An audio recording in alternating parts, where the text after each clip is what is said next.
Bonjour mes chers élèves, bienvenue dans cette nouvelle vidéo, une nouvelle leçon, c'est la droite graduée et le repère dans le plan, un cours pour les élèves première année collège, branche internationale.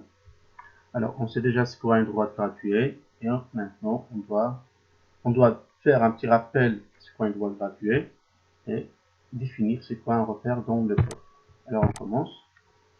Alors nous allons commencer par une petite activité pour définir ou bien faire un petit rappel de la droite graduée. Qu'est-ce que c'est une droite graduée?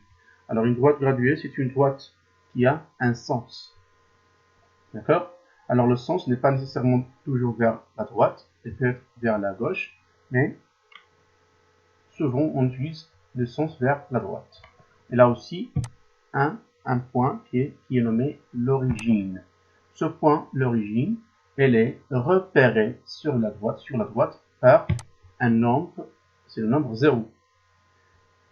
Et un autre point I, tel que le point I, elle est repérée par un nombre 1. Et on appelle cette distance, la distance OI, on l'appelle unité de longueur. Alors c'est quoi une droite graduée? C'est une droite qui a une origine, qui est repérée par le point ou bien par le nombre 0. Et elle a un sens. Alors le sens, elle est toujours vers les nombres positifs. Et là, unité de longueur. C'est quoi une unité de longueur? On l'a choisi. Par exemple, on prend 1 cm, 2 cm, ou bien on la prend en utilisant par exemple un compas. Alors, qu'est-ce qu'on va faire maintenant? On gradue la droite en utilisant cette unité. Ça veut dire toutes les graduations ont la même longueur. On le gradue, voilà, comme ça, et à gauche aussi, et on met les points. Alors, à droite, on met les points, ou bien les nombres positifs. Alors, 1, 2, 3, 4, 5, et ainsi de suite. C'est une droite, alors elle n'est pas limitée, ni de la gauche, ni à droite. Alors, et à gauche, on met les nombres négatifs. Voilà, moins 3, moins 4, moins 5, et ainsi de suite. Alors, on dit que le sens, elle est toujours vers le nombre positif. Ça veut dire si je mets le sens à gauche, alors je dois mettre les nombres positifs à gauche.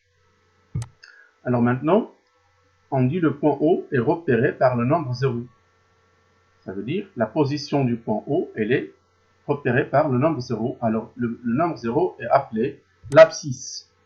Voilà, l'abscisse du point O. Et on écrit O entre parenthèses 0 ou bien XO égale 0. Alors le point A maintenant, il est repéré par quel nombre? Alors le point A, il appartient à cette droite graduée. Il est repéré, il appartient et il est repéré par un nombre qui est le nombre 4.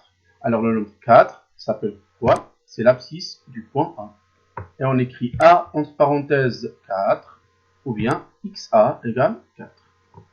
Alors on a un autre point qui est le point I. Il est repéré par quel nombre? Il est repéré par le nombre 1. Ça veut dire que 1 est l'abscisse du point I. Et on écrit I entre parenthèses 1 ou bien XI égale à 1. Si on ajoute un autre nombre, maintenant le nombre B.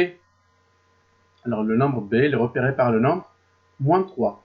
Alors, le nombre moins 3 est appelé l'abscisse du point B. On écrit B entre parenthèses moins 3 ou bien XB égale moins 3. On peut ajouter un autre nombre. Le point C. Alors, le point C est repéré par le nombre 1,5. Alors, 1,5 est l'abscisse du point C. Alors, et on écrit ici C entre parenthèses 1,5 ou bien XC égale 1,5. Alors, chaque nombre qui appartient à la droite graduée, il est repéré par un nombre. Alors, ce nombre s'appelle l'abscisse. Alors, un point qui appartient, il est repéré par un nombre. Sa distance à 0, c'est 4. La distance du point B à 0, c'est l'opposé de moins 3, c'est 3. La distance de I à 0, c'est 1. D'accord? Alors, chaque nombre, ou bien chaque point sur la droite, il est repéré par un abscisse. Et on le note XB ou bien XA, XO. Voilà, c'est la droite graduée. On dit que la droite graduée, c'est une droite qui a une origine, une unité de longueur et un sens. Et chaque point qui appartient à cette droite, elle est repéré par un nombre.